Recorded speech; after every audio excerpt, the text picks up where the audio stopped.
All systems go. Check it out. You're listening to Fight Society with Damon Martin and Jeremy Loper. Check it out.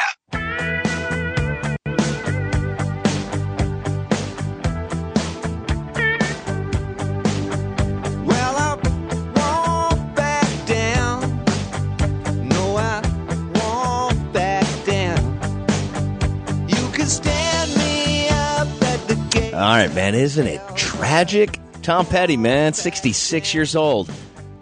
I got news for the Grim Reaper right now, dude. You have overstayed your welcome, okay? Taken too many people this year. Been a rough one. It has been a real, like, if you, especially for, like, rock and roll music. Yeah. David Bowie. Who's on the tip of my tongue that we just barely lost? Chester Bennington. Yeah, well, yeah, of course, Chris Cornell. You kind of forget those guys because in the tragic manner that they went, but still gone. Yeah, Chris Weidman's walkout. Yeah, this is Chris Weidman's walkout song for a long time. He paid tribute to Tom Petty yesterday on Twitter, which I thought was cool, with Tom Petty passing away. And this has been Chris Weidman's walkout for many, many years. Kind of hard to, it's like one of those things you associate with a fighter. Like you always associate this song with Chris Weidman now, because he always walks out to it. So yeah, 100%, totally, which is awesome. So yeah, you're right. Chester Bennington, Chris Cornell. Oh gosh, this website, I'm on, what is it, Loudwire? Yeah. They have like tons of people, like Jane Train, like they're going to really litter up the rockers who have died. Oh, rock just with people you've never heard of. The guy from Husker Du just passed away recently, the drummer from Husker Du. Yeah, that's a legendary band. Ooh, Greg Allman. Yeah. That's kind of crazy. Well, it's just in conjunction with all these other people, it's crazy. Yeah. It kind of seems like, a lot of the classic rock guys, minus Keith Richards, that everybody, kind of like, okay, these guys are going to die pretty soon. I mean, everybody's kind of starting to knock off. Like here in Columbus, you said you had tickets to go see Seeger the other night. He didn't die, though. But I know, but he, what did he do? He, twisted his ankle? No, he had a pinched nerve in his neck or something like that. So that's got to be close to death at that age. You pinch a nerve in the neck. Knock it off, oh Seeger. My God. I love Seeger. He's actually one of the bigs that I've never seen. That's why I wanted to go see him. Oh, no, he's great. I kind of hope. Obviously, I hope he lives. For this is many like reasons. The most morbid. Like I want to see him before he dies. Like, well, for sure. I mean, you want to see it. I never saw Bob Dylan. Still haven't seen Bob Dylan. He's still kicking. Man, I've heard about seeing Bob Dylan these days, and it's not the best. Not the same Bob Dylan. Oh, well, I haven't heard that it's great for years. Yeah. Yeah, I did see Jacob Dylan. We documented that a few weeks ago on the podcast. Yeah, I remember I was at the Columbus Zoo. Of all places. Yeah, how weird is that? Didn't they play with Better Than Ezra? Wasn't that the Better Than Ezra? Yeah, those you forget. Living with you. Oh, Chuck Berry this year. Chuck Berry was 90. Yeah. Yeah, that's when you get to 90. At that point, you lived a pretty good life. Like Hugh Hefner, nobody's feeling terrible for you. Hugh Hefner passed away in 91, and I was like, that's a dude who lived life to the fullest, right there. You know what I mean? Like, you're sad he's gone, but at 91, you're kind of like, you know what? He's lived it, man. He lived it. He lived the life. Yeah, and of course, opening the show without mentioning the tragedy in Las Vegas and how our thoughts and just prayers and everything is going out to all of the people that were involved, that were victims.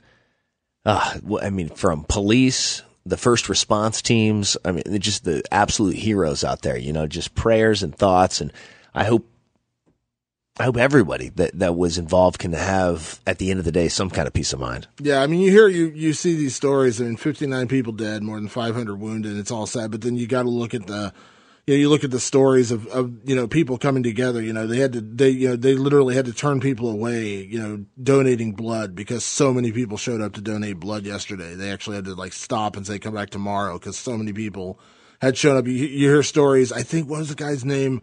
It was like Chris Anderson. I don't want to get the guy's name wrong, but he was a kid who was at the concert and he saved 30 people and then got shot himself. He survived. Yeah, you know what I mean? But those stories are heartbreaking. And then you read about some of the people who died in the thing. I read a story last night on BuzzFeed about one of the people who died.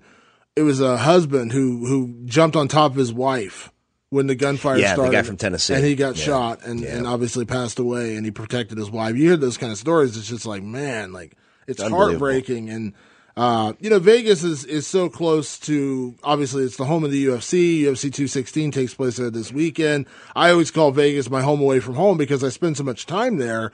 I know Vegas so well. I go there, 9 times a year. So it's like this, even though it's not my hometown, it feels like it hits close to home because it's like, I've been there. When you know an area so well and you could say, man, I've stood in that place and whoa, it's just a scary thought, the whole thing. So like I said, thoughts and prayers go out. First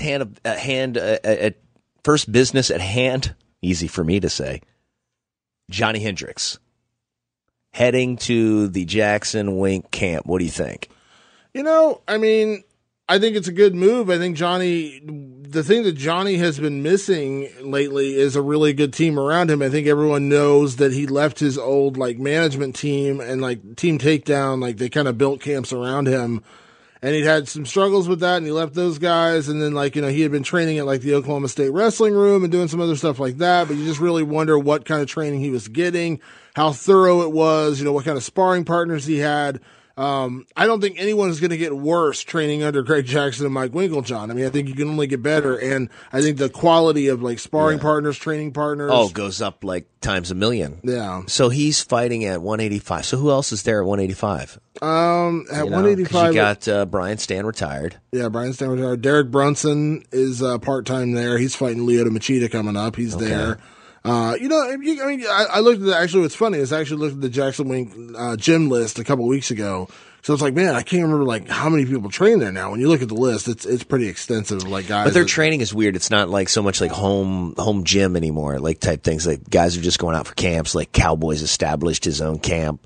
John Jones, God knows what's gonna go on with that. So it's kind of weird. You're starting to see some of the old staples, so to speak, kind of cycle out because with the announcement of Matt Brown retiring, I know that he was on with you last week, which was a great episode, by the way. Cowboy Cerrone has to be within the next couple of years as well. So it's interesting. I don't know about Cowboy. Cowboy's one of those guys who got to feel like he's going to fight until there's no fight left in him. Well, that's what I'm saying. Just but inevitably. What is he? I'm 37, so I think Cowboy's 35, 34, something like that. Yeah, so, but that conversation starts in another 3-4 years. Yeah, it does. No, it does.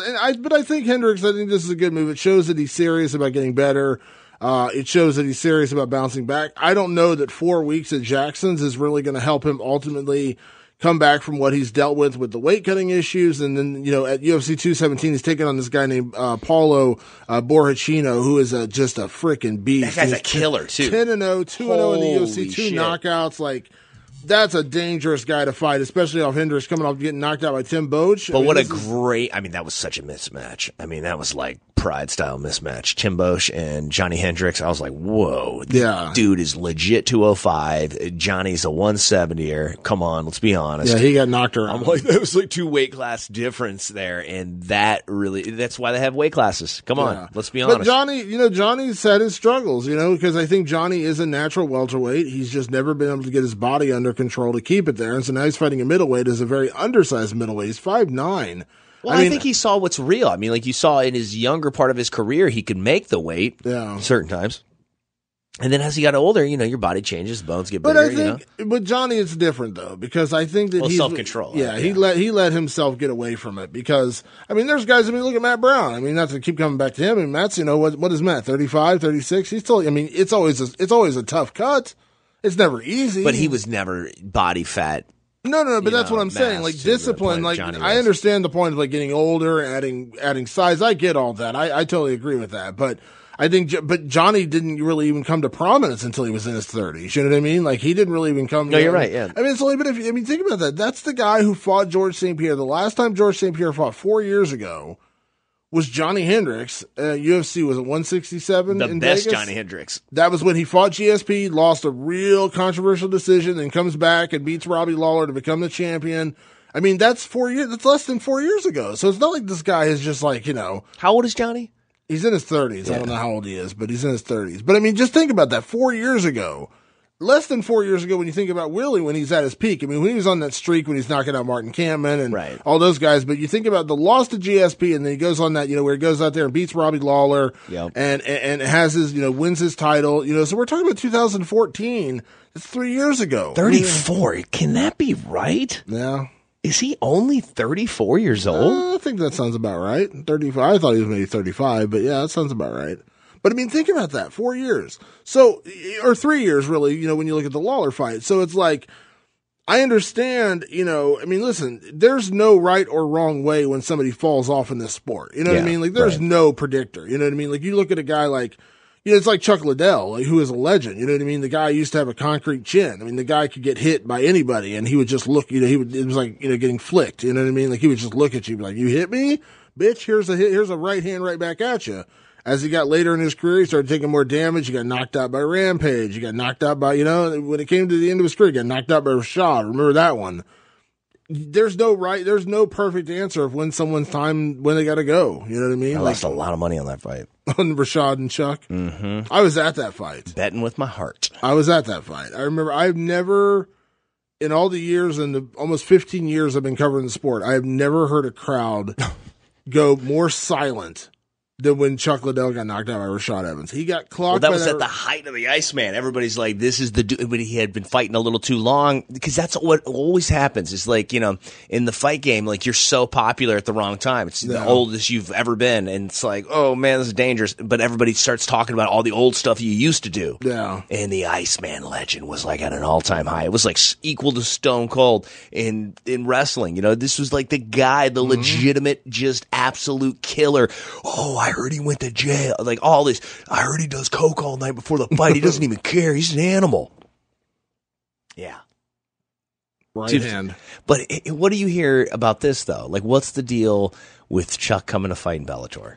I mean, like, I pray that's not true. I've heard the rumor. I mean, I know that there's legit interest, at least, in terms of, Chuck coming back, whether or not how interested Bellator would be in him. I think Bellator started to learn their lesson a little bit when they put on that Shamrock Gracie fight. And that was ridiculous. I forgot about that. Yes. Yeah. Because what you don't want to do as an organization, because Bellator has built such a great, foundation of fighters now. I mean, because they went in the right direction when they signed guys like Rory McDonald. You're right. And Lorenz Larkin, guys like that. What do you think? What do you think that, like, there's a possibility that they never anticipated the UFC I don't want to say the UFC definitely hasn't fallen off, but like there's holes in the game more than there was when Bellator started making those crazy fights.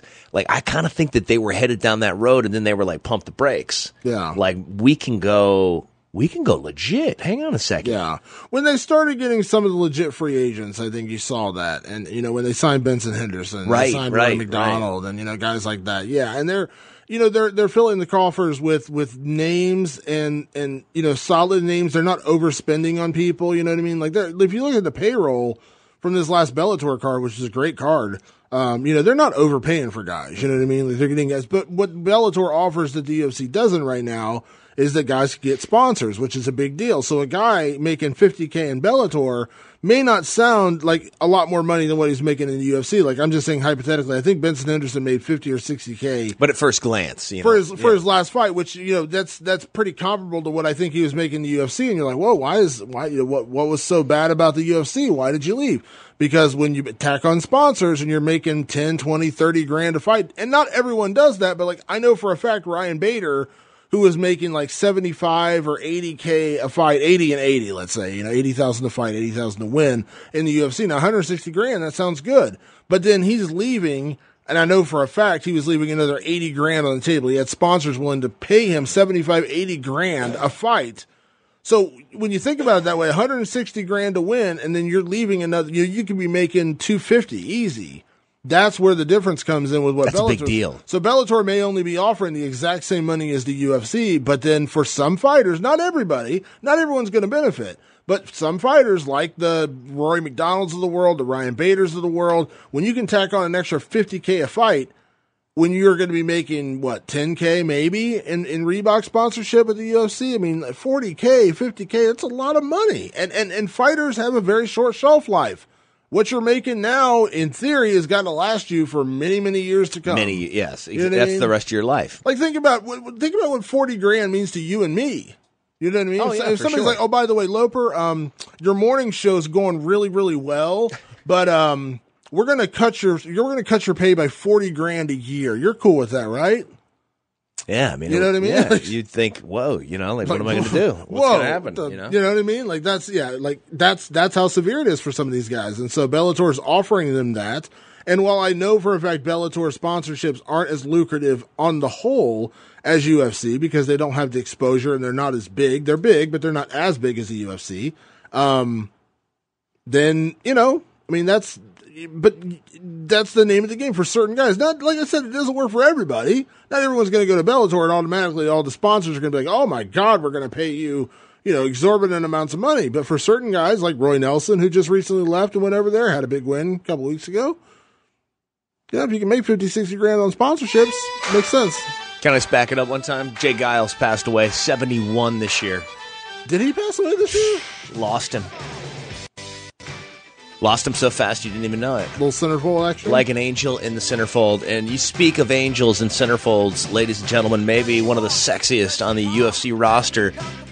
Derrick Lewis, Black Beast, standing by with Damon Martin. Let's go one-on-one to maybe the sexiest angel in the centerfold. Derrick Lewis, the Black Beast here, Fight Society Podcast. And how's everything with you? Well, it's good. Heading back from Austin. Oh, good stuff, man. Out there. Good stuff, man. Well, I appreciate you taking time to chat with me as always. No problem at all.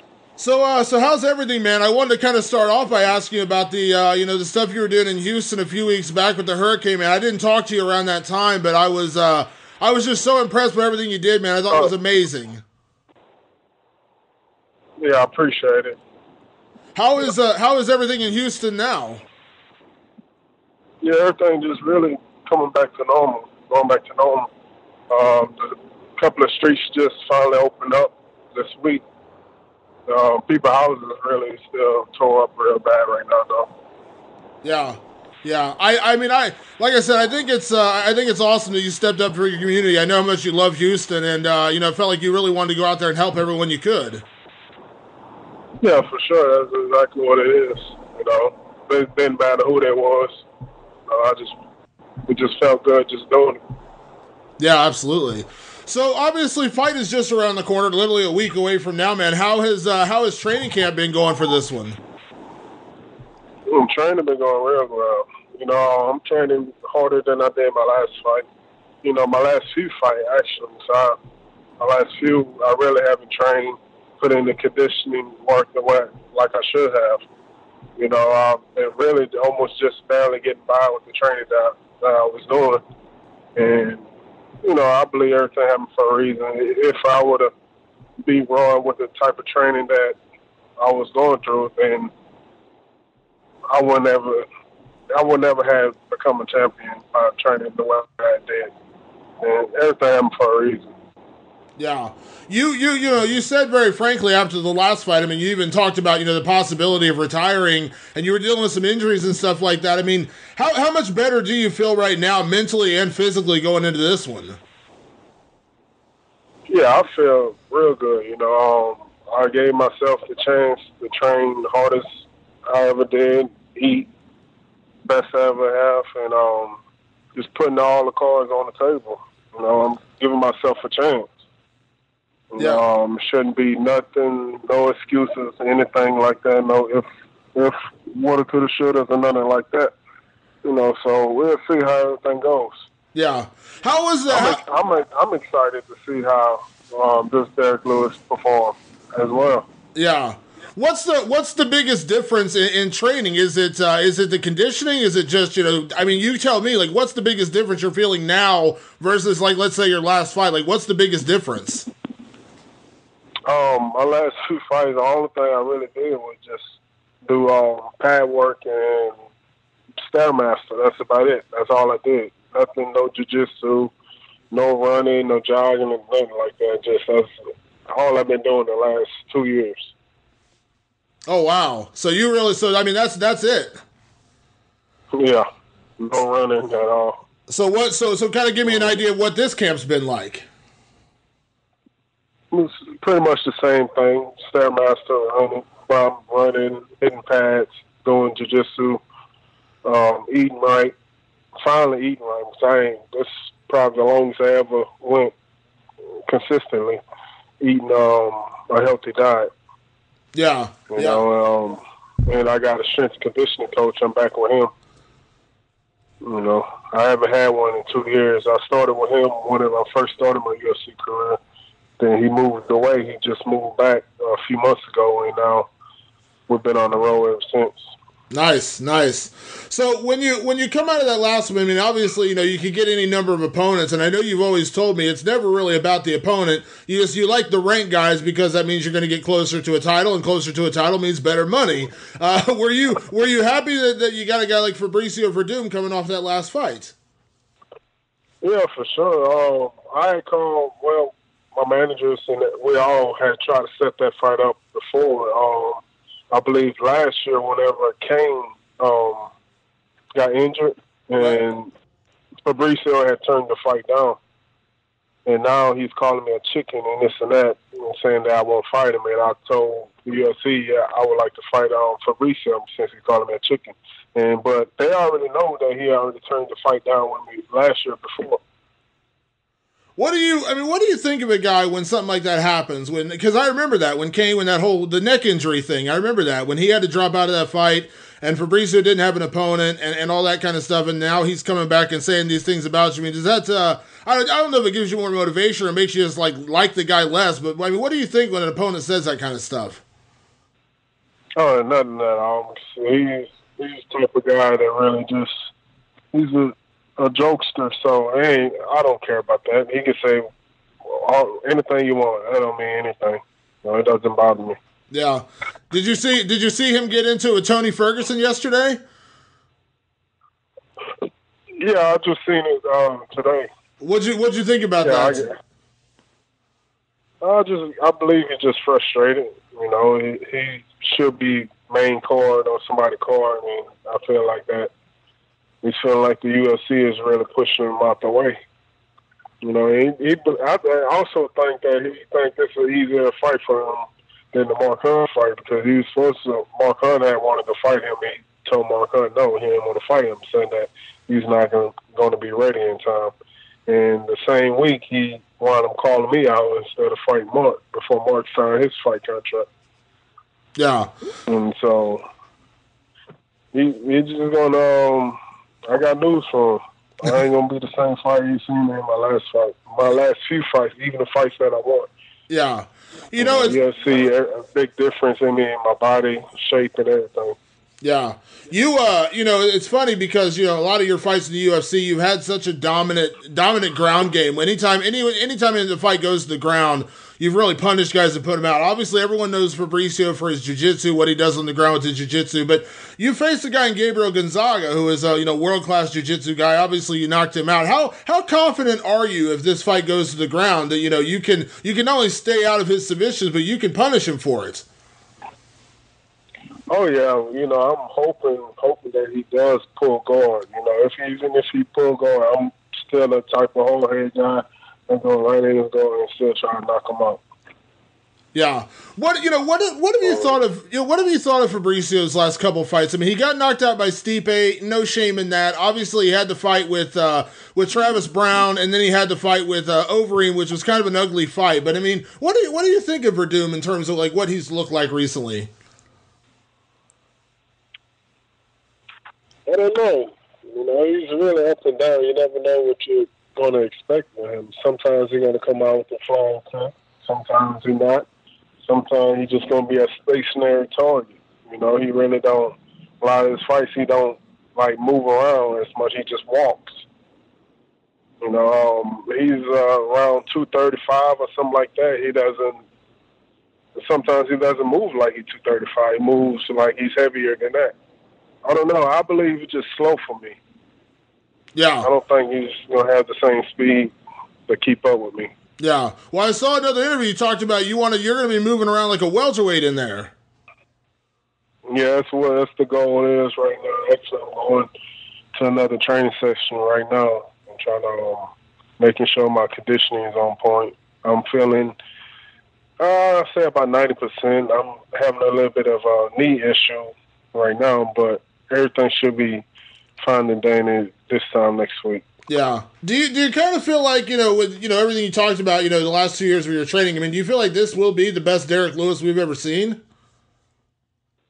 Yeah, for sure. Because people probably don't believe, but that's one of the reasons why I was keep telling everybody I wanted to break, because I hate training. That was one of the things I needed to break out. But just tired of training, especially after the Manila fight got canceled. It just really knocked all the air out of me. And having to motivate myself to try to train again for a main card fight. That's going to be my first fight, main card fight. Then I have to train extra hard because it's going to be 5 rounds. Then a fight after that, another 5 rounds. And I was just getting burnt out on training. My body just wanted some time off and just being frustrated. Yeah. So you feel like you got the time off and everything you need, and obviously this one's also back down to 3 rounds, so it's not quite as intense. Yeah, for sure, but I'm even more excited that it's even 3 rounds, and I don't really have to hold nothing back. I have to worry about my back giving out or anything like that, and just go out there and try to finish this guy in 3 rounds. I'm happy about that. Yeah. How is that? I missed them 3 rounds. Most of your opponents didn't make it 3 rounds, though, Derrick. Let's be honest. Yeah, I miss them. How is the back? I know that was something you said that it kind of plagued you for a lot of your career. How is that? I believe it's pretty good right now. I just got it just leaving Austin, Texas. The guys out there at MMAnytt, they was working on me. Working on my back and working on my mobility and everything like that, making sure it doesn't go out on me again at this fight. So we'll see. I'm feeling good. Yeah. Do you feel like, obviously Mark Hunt, I have nothing but the utmost respect for the guy, but Fabricio Verdum is a former champion. Obviously he's been, at the top of this division for the past few years. You feel like you get a knockout over him, you get a big win over him, it kind of puts you right back to where you want to be. You know what I mean? Yeah, for sure. I believe Mark Hunt should have beat Fabricio. And to be honest with myself, ain't no way in the hell I should have lost to Mark. If I would have took that fight serious, trained like I have now, and my body in the same position like it is right now, ain't no way I should have lost the fight. But, it really lit a fire under my butt. Something I needed. I needed some type of motivation, because winning 6 fights in a row, half-ass training, that really put you in a different place mentally, especially preparing for a high-level fight like I've been doing, and so I just had to humble myself again, Yeah. So I'm gracious for that. Yeah. Well, you get by, like I said, if you're winning and you're doing, if you say you're going half speed and you're still winning, why would you change? You know what I mean? That's just the nature of who we are as people, right? That's our nature, If you get by doing half speed, why would you try? Why would you do something different? Yeah, I know. But, the MMA world say, oh, no, you need to be eating healthy and need to be training full time, 3 times a day, getting your rest and this and that. No. I was still eating fried chicken, hamburgers, all of that fight week. The day of the fight, I'm still eating the same way my whole career. And now I just want to see how I feel whenever I get in there. I just want to see what's the difference is. Yeah, but now all the big fuss about. So now be honest though. You changed all the nutrition, everything after the fight. You got to be honest. You're gonna have some good food though, right? You're gonna have to go back. Oh, for sure. Yeah, for sure. My mouth is watering right now. Thinking about some Carl's Jr. Yeah. I love it. I'm starving right now, man. Damn salad food. You eat salad, you hungry the next 30 minutes ain't hungrier than what you was before you ate the damn salad. Yeah, see that's what I don't like about it. I can't see how people do this every day. You got to. That's how you get motivated. You take it out on Fabricio Verdum. You go out there and say, "You made me. Look how many cheeseburgers you made me miss," and just hammer him a couple more times. Yeah, yeah. The damn McRib was in town. I had to miss the McRib, and all that. Damn, my favorite restaurant had a special going on. I couldn't even eat it. Shit. Verdum's got to pay. Verdum's got to pay. Yeah, somebody got to pay. Somebody got to pay. I love it.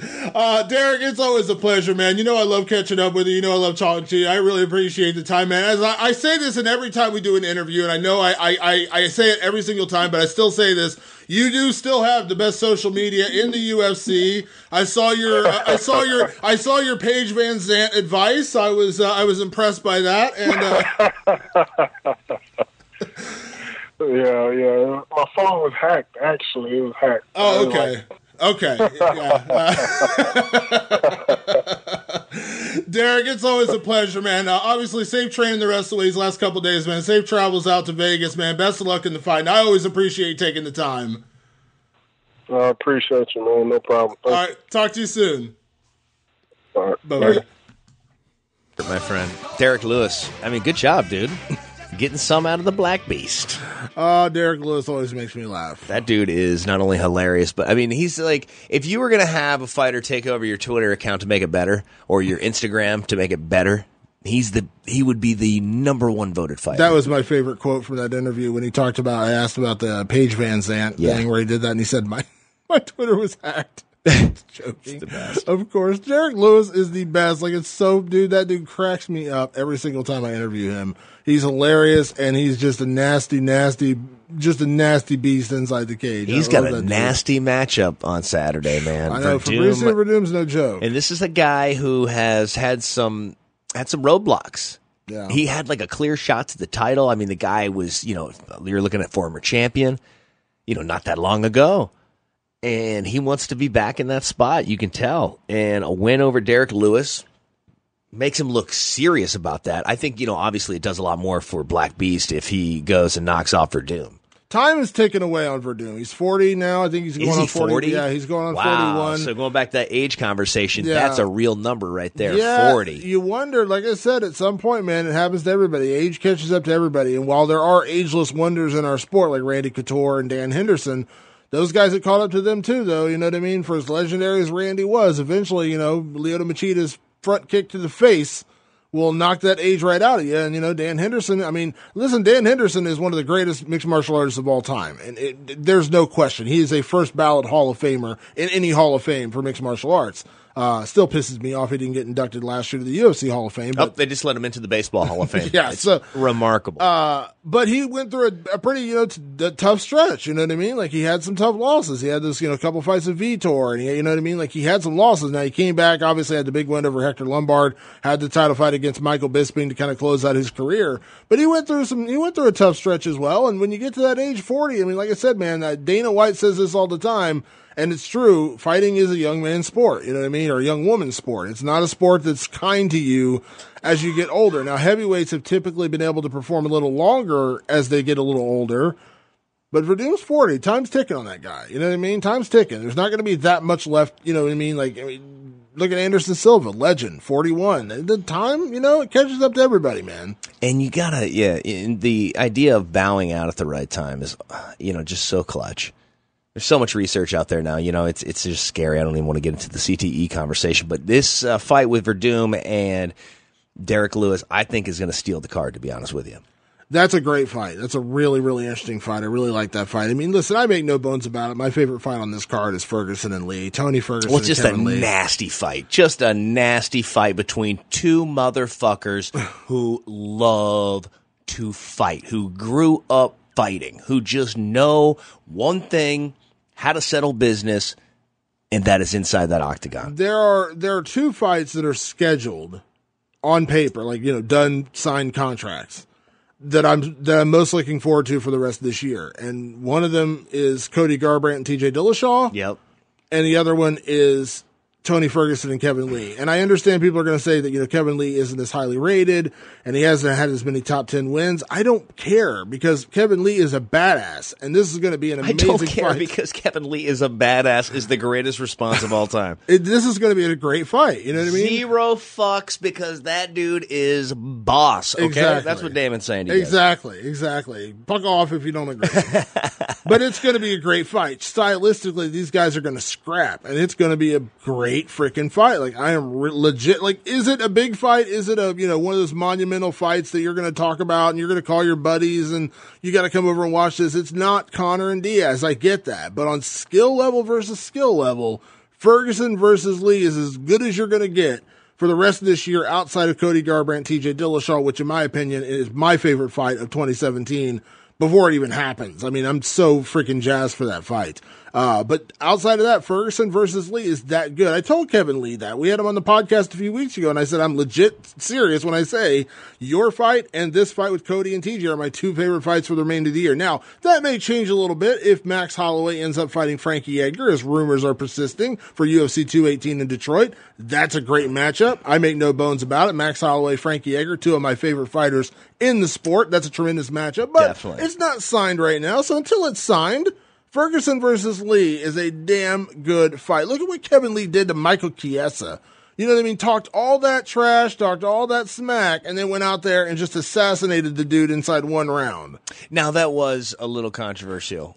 It was, but I would like to see it was a little controversial. Them run that back. It was a little controversial in terms of stoppage, but when you think about the dominance up to that point, really what we're talking about with that stoppage wasn't, the stoppage came down to, did the referee stop it too early, or should Kevin Lee have held on until he was completely choked out? He didn't get there by accident, though. It wasn't like he was getting his ass whooped and he caught him in the guillotine and he ended up finishing the fight. Kevin Lee was winning that fight dominantly, and the referee just kind of robbed him of a definitive win. But ultimately, he won the fight. But he did everything he said he was going to do. He went out there, he charged across the octagon, he got Chiesa down, he went and took his back almost immediately. Yeah. And Chiesa is a high-level grappler. Very high-level grappler. You know what I mean? This is a guy who out-grappled Beneil Dariush, who is a legit badass, who is also fighting this weekend, by the way. So, yeah, I love this fight. I love Kevin Lee and Tony Ferguson. This is a great matchup. Great main event. It doesn't have that star power necessarily, but in terms of in terms of fighter versus fighter, you're not going to get much better than this. I'm excited. I mean, there's other fights on that card too. Isn't Tavares on the card? He's on the undercard. Yeah, it's like on the prelims. Yep, on the Fight Pass prelims. And who's he fighting? Oh God, why am I not thinking of who he's fighting? I knew he's fighting, and Walt Harris is fighting on the undercard. There were days when I could literally just get this card up for you, sir. Where I could name you the entire card from top to bottom, but I lost that ability. Deal. I'm old. See, Talis Leites. Talis Leites, yes. Yeah, look at this. That's a big fight, man. Yeah, that's a good fight. Like I said earlier, Beneil Dariush taking on Evan Dunham. That's a fun fight. Obviously you got Demetrius Johnson going for the record against Ray Borg. I mean, this is a card that I guarantee you is not going to do well on pay-per-view. Will Brooks, Nick Lentz, who we're going to be talking to in just a few minutes here. Will Brooks on the show. I love talking to Will Brooks, one of my favorite interviews in the sport. Guy is so well-spoken, understands the sport so well. And just a great dude to talk to. I always like getting him on the podcast. He's a guy who came over to the UFC from Bellator, former Bellator world champion, hasn't quite lived up to expectations yet. And he's a guy who will admit that. But I think this is an interesting matchup. Nick Lentz, former American top team guy, left the team recently, had some, kind of bad things to say about them, left the team. Now there's a little bit of pride on the line here. Will Brooks still at ATT, taking on the former ATT guy, so a little bit of pride on the line in this one. And that's always fun with the American top team for sure. Yeah. Without a doubt. Let's check that out, man. You and Will Brooks. Yeah, let's talk to Will Brooks.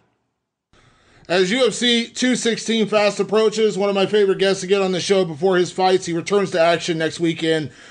Out of American top team, taking on a former American top team fighter in Nick Lentz. Let's welcome back to the show, Will Brooks. Will, what's going on, man? How's everything? Everything's great, man. I'm living a good life, man. I can't complain. How are you? I'm good, man. I got to ask before we get too deep in the interview, how was everything down in Florida with you with the whole, the hurricane madness down there? I know a lot of people at ATT State, and I heard the area didn't get hit too bad, but how were you and your family? Yeah, me and my family actually ended up leaving. We went up to Georgia, Alpharetta, Georgia, where to my mother-in-law's place, and it was just something that I didn't want to risk, especially with my wife and my daughter, and we ended up getting enough supplies to where if something did happen, we'd be fine with being able to stay home. But I was just like, you know what? It's like an 8-hour drive. Let's just take the drive. And luckily it was taking place during the weekend. So we were just like, you know what? Let's just take this 8-hour drive, go out there. If a hurricane comes, whatever, we're away from it, we're safe. If not, we just got a weekend away from Florida for a short vacation, So we kind of just kind of killed two birds with one stone in a way. Yeah, better safe than sorry with something like that, man. You don't want to mess around, especially when you got a family. You know what I mean? Yeah, definitely, man. But overall, I think this area did pretty well. You know, our neighborhood did pretty well. We had a couple of trees that got knocked down and a wooden fence that got knocked down, which is normal. It's typical. The wooden fences go take the hits for every single time, so you're gonna lose the wooden fence. But other than that, everything is good, man. Everybody's safe, everybody's protected, everybody's healthy. That's what I like to hear, man. I'm glad to hear it. So, yeah. Will, obviously, fight's just around the corner. I know you're excited to get back in action. Yeah. American Top Team is always busy down there, but I follow you on Twitter and I've seen some of the things you're saying. I mean, kind of give me your mental state. You're kind of where you're at right now going into this fight with Nick Lentz. Yeah, I'm totally clear of mine. I'm a type of guy that I don't dwell on anything. I recognize the situation. I'm 1-2 in the UFC right now. It's not an ideal situation that I wanted to be in, but it is the situation I'm in, and it's up to me to take care of the responsibility of putting things back on track. It's my responsibility, and I take full responsibility for my last two performances and being where I'm at, which is 1-2, and I'm totally clear of mine. I'm refocused. I feel as though I'm back to being the old Will Brooks. I think I've made a lot of adjustments and tried to do a lot of evolving to the point where I kind of got away from things that I'm accustomed to as far as my style of fighting and my style of competing. And I got away from some of those things. And, I've just gone back to the drawing board and going back to some of the old things that I feel comfortable with and trying to just bring back some things that I used to do and just get back out there and perform at a high level. Yeah. It's not my job in any way, shape, or form to make excuses, for any kind of a loss or an off night at the office, so to speak. But when you look at those couple of losses, I mean, and then you look at the way you are now and maybe, some of your biggest wins, let's say, Michael Chandler, some of those, do you recognize the two guys? Like, do you know what I mean? Like, do you see the same fighter in that, or do you feel like there were some differences in those couple of fights that you lost? I wouldn't say it was a difference in regards to the guys that I was competing with. Again, these are all high-level guys, talented fighters, so I'll never take anything away from those guys. They went out there and they did what they had to do, they came out victorious, and I'll never take that away from anybody. It is what it is. But I don't see any differences in regards to what those guys are doing. I see the difference in myself more than anything, because at the end of the day, it comes down to me. And me coming in and going into these training camps and doing the work in the gym and holding myself accountable when it comes to training and then going out there and competing at a high level. So I'll always hold myself accountable, and I'll never make excuses. And I think these guys I wouldn't put so much on what they do as their talent, or if it's a higher intensity or anything of that nature. I think it's just one of those things where I myself haven't made the proper adjustments that I've needed to make in regards to finding a balance between my new lifestyle of being a father and a husband, and finding a balance between being a fighter.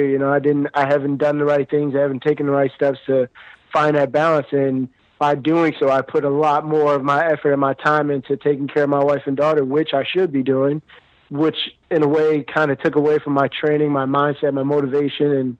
And there's nothing wrong with that. It's just at the end of the day, you still got to go out there and be a fighter and compete. So, again, I take nothing away from those guys. They did their jobs. They took care of business. It's all on me, and I take full responsibility and hold myself accountable for not getting it done, Yeah. Well, when you have a wife and a kid, I mean, I say this to fighters all the time when, they have their first kid, maybe I'll hear about the pregnancy or whatever, and I'll always ask them, and this is a true statement, is that when you have a kid, you have a family, you begin to fight for something different. It's a different feeling than what you fought for before. And I imagine that's just an adjustment you have to make. And there's no right or wrong answer that it takes 2 weeks or it takes 10 years. Like, there's just no right or wrong answer of how long it's going to take you to make that adjustment. But it sounds like you feel like you've made those changes in your head and in your training, and it feels like you have struck that balance. Is that fair to say? Yeah, definitely. I thought I made that balance. I thought I had the balance between being, the new lifestyle and, going from fighting in my previous organization and moving over to the UFC and, getting married and all these different things going on. I thought I had the good balance between the two worlds of being at home and being in the gym, and I guess I did, and after these past few fights and these last couple fights, my coaches have sat me down, and even my wife has sat me down, and they've all, expressed to me that it was one of those things where they recognized that I wasn't balanced. I was working overtime, spreading myself thin and not recognizing that I was, that I had people around me that was willing to help me, find a balance between the two, that recognized that I was going through something new in my life. Because long story short, I've gone through struggles. The majority of my life has been struggle.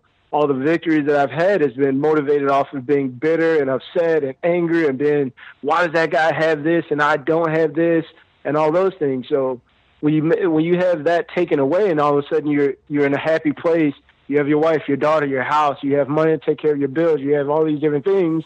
Now that previous motivation of being bitter and angry and having a chip on your shoulder, it kind of lessens a little bit. And now you have to stop and realize that this new motivation, which is being a responsible father and a husband and taking care of my wife and my daughter, that's the new motivation. And I didn't find that balance. And my coaches, my wife, and everybody that are close to me have recognized that, and they've done incredible jobs at making sure that I recognize it and that I'm doing the things that I have to do to get back into being a fighter, and letting that itself build itself and then pour over into my outside life, which is, the way that you do it, you blend everything together, Yeah. It's kind of, this is going to sound like a funny analogy, but it's the best one I can come up with. But it's kind of like a musician, when you're writing songs about, despair and heartbreak and things like that, and you make it big on that. And then, you get married, you have kids, and you're a happy guy, your happy life, what you're writing in your songs are probably not the same thing. And people would notice that, and they say, hey,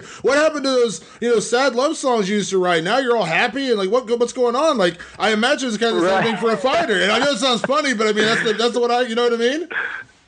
That's funny. I never even thought about that, but it's funny you mentioned that, because I always make a joke. I'm sure you know who Adele is, right? Everybody knows who Adele is, right? I always make this joke that, so majority of her music, majority of her songs are sad songs about her breaking up with boyfriends, all this stuff, right? And I always make this joke of like, man, once she's done, like she's married now, she's got a kid, I'm like, oh, she's done. Her singing career is over. It's a wrap,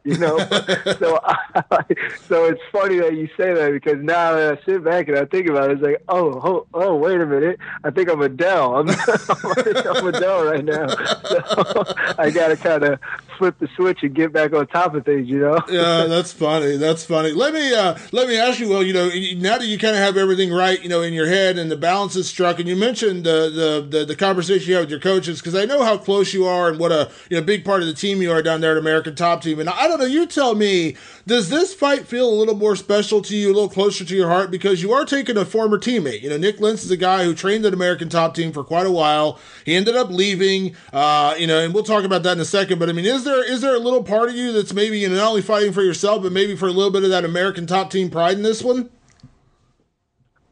Yeah, I think that is a big part of it, but for me, this fight is close to my heart just because of my coaches, really, and the way that they've gone all in with me, and even after my last fight, none of my coaches said anything. All my coaches put it on themselves and took responsibility for themselves, and I never even got a chance to even say anything. I literally was in the locker room, and all my coaches like, listen, Will, this is on us. We should have did the things to make sure that you recognize it. Just that type of thing for them to actually go outside of themselves and, express themselves in that way. And the time that they've put into me in regards to rebuilding and getting myself back into the right mindset to go out there and compete at a high level, it's just been incredible, man. And that for me is the thing that is like really motivating me in this fight coming up, and again, my wife and my daughter, of course, that's automatic, but just the way that my coaches have carried themselves and the space that they gave me after that fight to kind of refocus my mind, and the time and they took to sit me down and really let me know what they recognized, and the time that they put in is really what's motivating me in regards to this fight. So I'm really excited to get out there and not just perform for myself and perform for my wife and my daughter, but go out there and perform at a high level for my coaches, you know? Yeah, absolutely. Let me ask you this, Will, because, American Top Team is a very big gym. I was down there a few months ago when I was doing some stuff with Joanna Jędrzejczyk, and I knew American Top Team was big. I'm not dumb, but it's kind of funny when you say teammates, because I saw a lot of the some of the women training with other women. I saw Joanna training with different women. Not everyone trained together, so I imagine you could be at the same gym and never really even cross paths with somebody else in your division. But how well did you know Nick Lentz when he was there? Like, did you guys train together? Like, how well did you know him? Yeah, that was one thing that really surprised us when this fight was offered, and when Nicholas took this fight was we have trained extensively together. We've trained a lot together since I've been at ATT. We've had our small group, and this is what happens in a gym like ATT. You typically have guys that are maybe similar in work ethic and things like that, and you start putting those people together and partnering those guys up. And Nick Lentz was in that group of guys that I would work with every so often. I'd help him with training camps, and he'd help me with training camps whenever we needed to help each other, or we'd be training, So it is definitely one of those situations where you have worked with a guy for a long period of time. I think I've been at ATT for about 5 or 6 years now, and I think out of maybe 3 or 4 of those years, I worked pretty closely with Nick Lentz and a handful of other guys that I continue to work with, But yeah, this is a very interesting situation to be in. I would definitely, that it's going to happen at some point. People go in different directions. They find new gyms. They do different things, and you kind of figure it's going to come about sometime. But this one kind of came up pretty quick, because I think he's only been gone for about a few months. I don't know how long he's been, but it hasn't been a very long time. But it's just interesting. But I'm motivated to get out there. I'm not really thinking about what we did as teammates or whatever. I'm not thinking about any of that. I see a guy that is an opponent. I see an opponent. I see a guy that trains at another gym, and I'm going to go out there and represent ATT at the highest level possible, Yeah. This is a sticky question, because when you're in the gym, and you're helping each other train, you're never doing it with the intention of, like, I'm going to hold back because I might fight this guy one day. I understand that's not how it works, but at the same time, and I also understand what happens in the gym isn't always necessarily what happens in the fight. I've seen it happen where I watched a guy in training, I'm like, man, he's having a rough day of it. Then he comes out in the fight, he looks like a freaking hurricane. You know what I mean? So you just can't ever predict. But without giving away any secrets, like how do you approach this fight? Knowing that Nick so well, and hypothetically he probably knows you pretty well. Yeah, I mean, I approach it as exactly, to be honest, like, you don't want to do this, but at the same time, I do recognize, I do piece things together, I watch a lot of tape on Nick Lentz because, just like you said, there's things that we do in the gym that we don't do in fights. There's things that we do in the fights that we don't do in the gym. You carry yourself different, because in that atmosphere of having 4-ounce gloves on, there's some things that you do differently. You're a little bit more cautious. You're a little bit more aware of what's going on. But in the gym, there's some things that you might do. You might uncork a couple punches. You might let a few punches ride and a few knees ride and things like that, and do a few techniques that you might not do in the fight, But I am recognizing the fact that I have seen the best of Nick Lentz, like the things that he is really comfortable with doing. I know those things. I know what he does, and I know his temperament. I know his mindset. I know the energy that he brings when he is in the gym or during training camps, because these during training camps are the times where you're really getting into that fight mindset. So I've been around him when he's in those type of situations, and had to feel his energy and recognize his character and things like that. So going into this fight, I will definitely be recognizing some of the things that I've trained with him and seen him do, and recognize his strengths and weaknesses. And again, there might be different things that he's learned since he's been at a new gym. There's some new things that he's probably picked up along the way, but you don't teach an old dog new tricks, they say. The old dogs don't learn new tricks, or whatever you say, however you say it. But I think he's an older guy in this fight game, and I think he's on a little bit on the back end of his career. And what typically happens with guys like that, they resort to back to the things that they normally do. They know how to do, and I think that's one thing that we'll be aware of.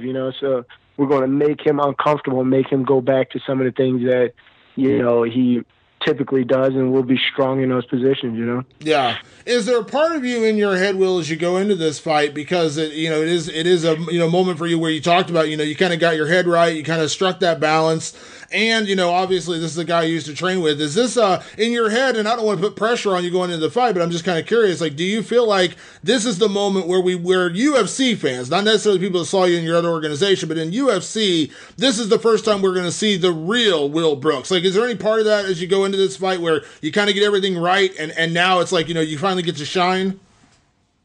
Yeah, definitely, man. And I honestly, I've been so focused on it, so motivated, so excited. That's the most exciting part about it, especially, again, like we referenced, like when you're in a gym, things are different in the gym. You can do everything correct in the gym and you can show up to these fights and then you just fall flat, But I've just had this feeling throughout this training camp and even with my coaches. And look, at ATT, and you've been around the coaches at ATT, they don't pull punches on anybody. They're not here to, puff you up and pat you on the back every opportunity to get. They don't do that. So when the coaches do come up to you and say, hey, they're really excited about things that you're doing, really excited about some of the things that you've been bringing back to the table, that lets me know that I'm doing something right. That lets me know that, man, you know what, I'm back. I'm back to life.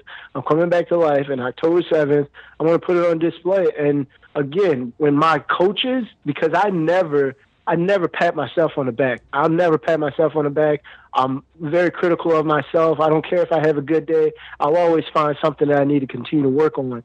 But the people like Coach Conan, Mike Brown, Dean Thomas, these coaches, I'm over here name dropping, but it's hard not to when you have a gym full of incredible coaches, But when these guys come up to you, these are guys that don't pat nobody on the back about what you do in the gym. But when they come up to you and they break character and they look you in the eye and they say, hey, I'm so excited to see you back, to see you again, and you realize that they're not saying like, oh, I'm happy to see you as a person, but they're like, I'm excited to see this Will Brooks again. I'm excited to see ill Will Brooks.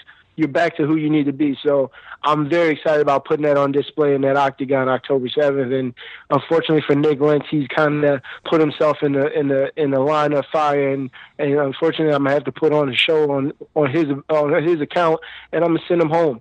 Yeah, I love it. You're getting me excited right now. I'm like, man, is it October 7th yet? Come on now. I'm waiting for this show. Come on. Man, I'm ready. I'm ready to go, man. Like I said, when my coaches get excited and I'm just walking around, because I'm a yes, sir guy. I'm a yes, sir guy. Whenever my coaches tell me to do something, I say yes, sir, and I keep it moving. I go do it to the best of my ability. So when my coaches come up to me and I'm standing there and I'm like, what's up, coach? And they say, literally don't give me no tips and just say, Will, I'm so excited for you. I'm so happy to see you back.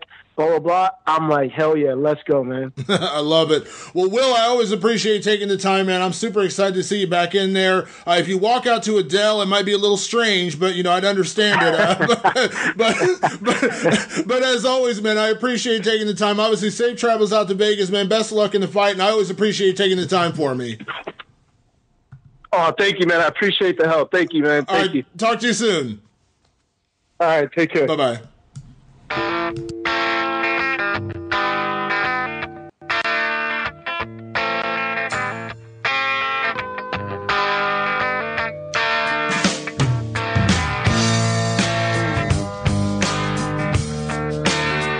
Tom Petty, gone at the age of 66. Awesome interview there with Will Brooks. Good stuff from Will. Always like catching up with them. Takes on Nick Lentz on the FX prelims.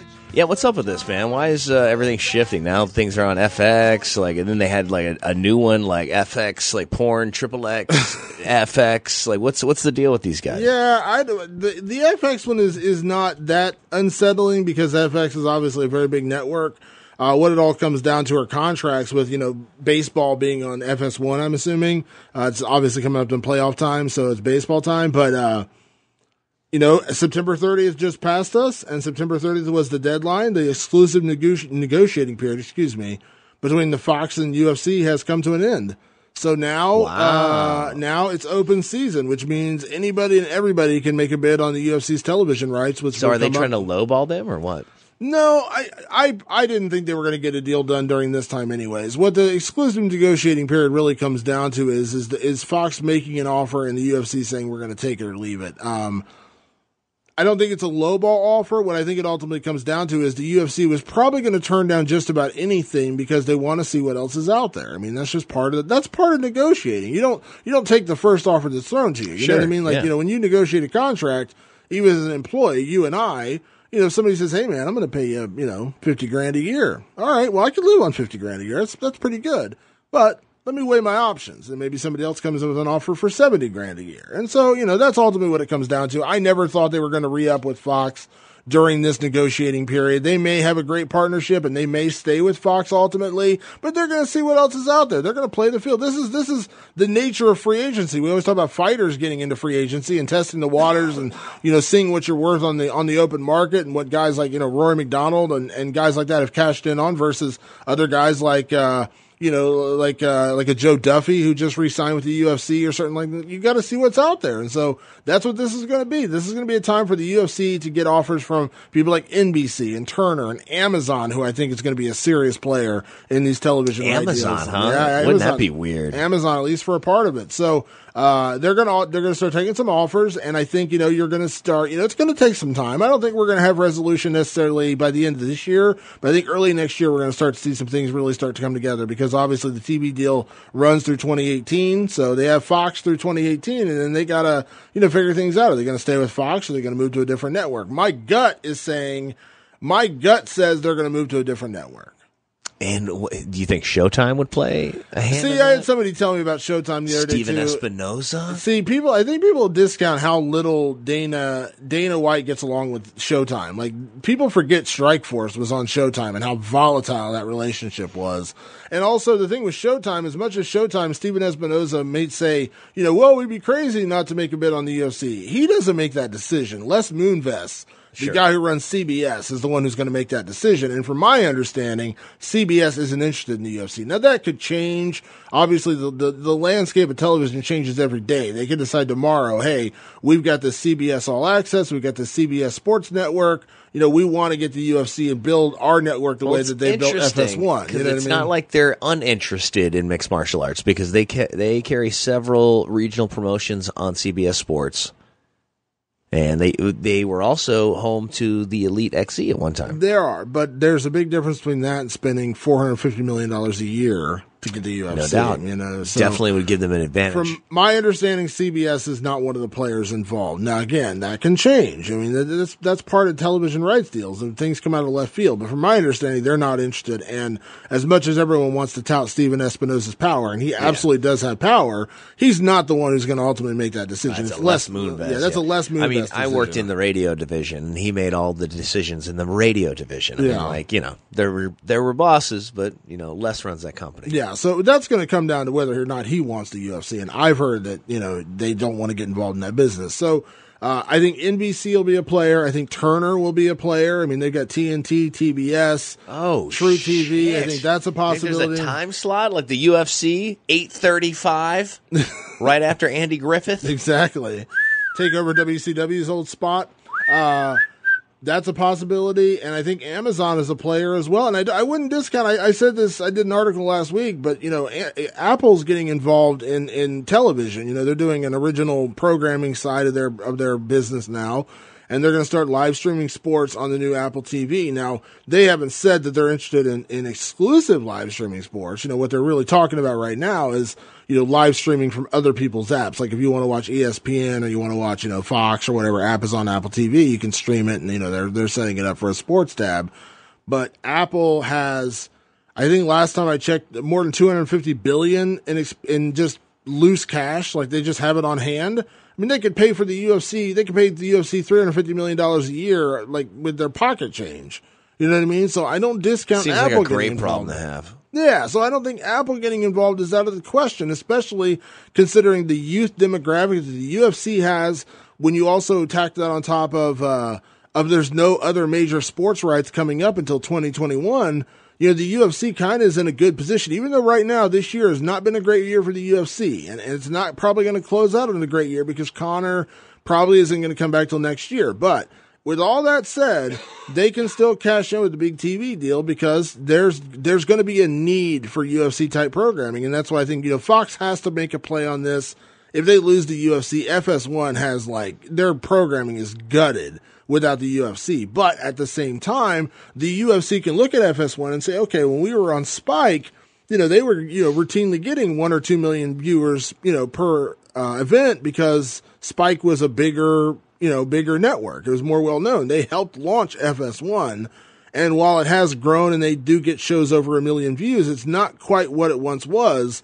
So you wonder, if they get a deal with like an NBC, and NBC's willing to put them on NBC, a network more often, or, they have NBC Sports Network, which is not as big as FS1. So I think the UFC's got to weigh, what they want to do. Are they going to continue to build FS1 and make that their permanent home? Are they going to want to build another network like NBC Sports Network, which is growing but not quite as big? Do they want to? I think what I would like to see personally, I would like to see them split like a 3-way broadcast deal. I would like to see them do some sort of deal with Fox, so they stay with Fox, or NBC, network, and then they do a deal with like HBO.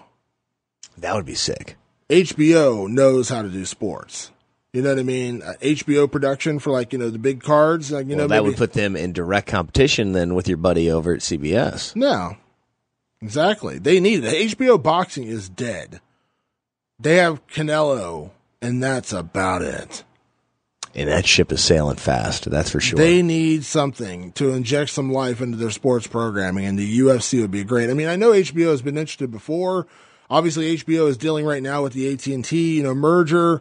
AT&T has networks on DirecTV, with audience and things like that. There's just something about this. I feel like the UFC is going to end up coming to a deal where they're going to be on multiple networks. Even though I know for a fact the UFC ultimately would like to stay on one network. They would like to be with like one place versus 3 places. But I think this new deal is going to be very interesting because they could do part of the deal with Fox, they could do part of the deal with HBO, and they could also do part of the deal with Amazon. I think these streaming services are going to get involved. I have a hard time believing Amazon or Facebook or Apple, one of these streaming services are going to throw some money at the UFC, even if it's just for part of the package, even if it's just for, 8 cards a year. Something tells me they're going to get involved. All right, well, let's pick some of these fights coming up for Saturday. Where do you want to start at? You want to start the top 3 or what? Let's do the top 3. You got your boy Derrick Lewis against Fabricio Verdum right there. Black Beast all day. I got to go Black Beast every time. Derrick Lewis, I think he's hungry. I think he's ready to go. I think Fabricio is always dangerous and can change that fight at the drop of a hat. But I think I'm going to go with Derrick Lewis. Yeah, I'm going with Derrick Lewis as well in the upset. I think his power, and I think, he's put a lot of time into his training. As you heard on the interview, he talked about how serious he's taking his training, his nutrition, and all those kind of things. And there's just something about this matchup. Verdum didn't look great against, Overeem in his last fight. He didn't look great against Travis Brown. He looked okay, but that was kind of an ugly fight as well. And there's something about this fight that I feel like there's an upset brewing. I don't think there's any question that Mighty Mouse takes Ray Borg, in the co-main. Yeah. Retaining the championship and then wondering who's going to ever beat this guy. I like Ray Borg a lot, but I just don't think Ray Borg is the guy to get the job done. You got Sergio Pettis fighting Henry Cejudo coming up. Henry looked great in his last fight. Sergio Pettis has looked really strong right now. I don't know that either one of them are going to be any better suited to beat Demetrius Johnson. Did Cejudo already lose to Mighty Mouse? He did, right? Yeah, he did. Yeah. And he's come back. Obviously, he's only that was early on his career, right? Well, yeah, and that was part of my argument. I never thought he should have got the title shot in the first place. It was just pretty much out of necessity because Mighty Mouse had beaten everybody else. You know what I mean? And I think that was too early on in Cejudo's UFC career to really give him that. Is that like in Australia or something like that? I think. No, that was they fought Cejudo and Mighty Mouse fought in the same card as OSP and John Jones. Gotcha. Yeah. They did the original flyweight tournament part of it took place in Australia. I remember that. But there's just nobody that I'm going to look at on paper and say they're favored to beat Mighty Mouse right now. I think that's why everyone was so curious about that TJ Dillashaw matchup, because people wouldn't immediately pick Demetrius to win that fight. There are going to be a bunch of fans and a bunch of critics and a bunch of experts, whatever you want to call them, who would have picked TJ Dillashaw to win that fight. We don't have that right now with Demetrius Johnson. Look at that flyweight list from 1 to 15 and tell me that there's one guy on paper that should beat Demetrius Johnson. There's not. Just not. And that takes some of the excitement out of a fight, and just. No, I agree. I think I think they did the right thing with that fight. They put it on a card. It makes the card stronger, but it's not hanging on that moment that's going to be the main event. So the main event, of course, Tony Ferguson taking on Kevin Lee. Listen, I lean towards Tony Ferguson in this fight. I think he's a nasty, gritty fighter. I think he's got the octagon experience. I think it's going to be a great fight, though. I think 5 rounds, it's going to be nothing short of exciting. And I really do hope the winner gets Conor McGregor. Yeah. Yeah, I hope so. I mean, we'll see. We'll see. I mean, I think, listen, in terms of, the division, I think the winner should fight Conor. In terms of money, Conor and Diaz is still the bigger fight, but we'll see how it all plays out. Conor's kind of stayed, when Conor did his interview last week in Scotland, he kind of stayed aloof and said he's going to wait and see how things play out. I think that's also a negotiating tactic. Nothing Conor does or says is never without a negotiation in mind. You know what I mean? If he says something like, I'm going to keep my eye on this fight, that's his way of kind of needling Nate Diaz to say, you better sign this deal because you're going to miss out on another, $10 million payday if you don't step up. That will never come again. Yeah.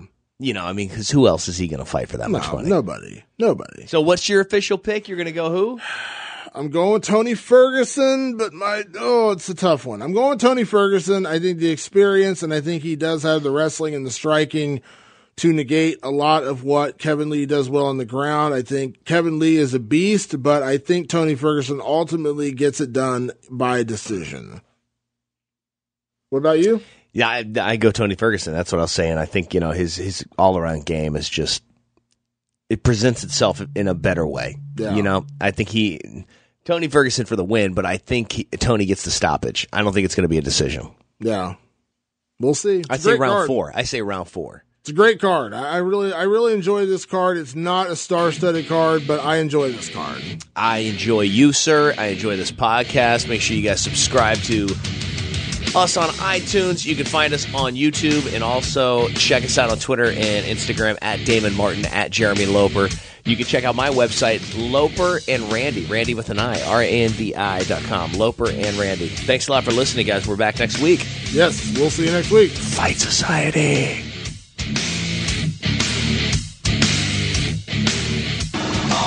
Go. Check it out. You're listening to Fight Society with Damon Martin and Jeremy Loper. Check it out.